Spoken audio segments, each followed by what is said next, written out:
Hi, welcome to the registry. In this video, we will show you the steps to successfully upload all of your documents.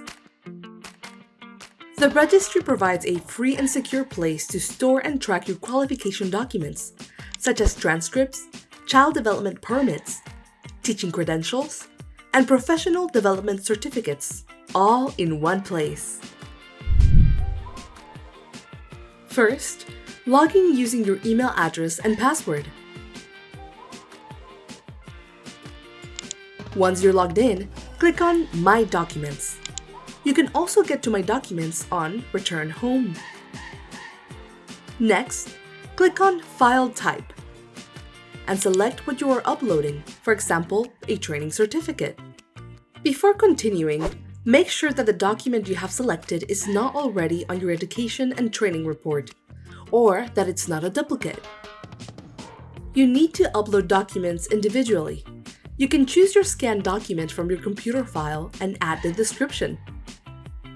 If this is a verified professional development form that is provided by your employer, please include the title of the training and the date that you completed it.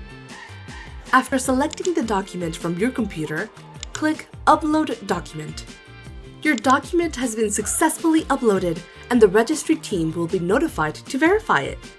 Please allow 4 to 6 weeks for verification, and it can take longer based on the volume of documents submitted.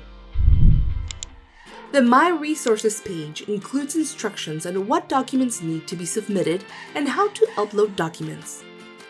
An example of this would be that you need to upload transcripts with conferral dates and courses completed to validate your degree and child development courses taken. However, an upload of your degree diploma alone is not accepted because it does not show your coursework.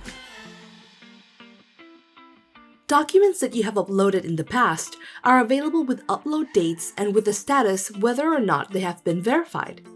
You can delete documents under the unverified status. Thank you for being part of the ECE community. The work you do is important, and we are here to help.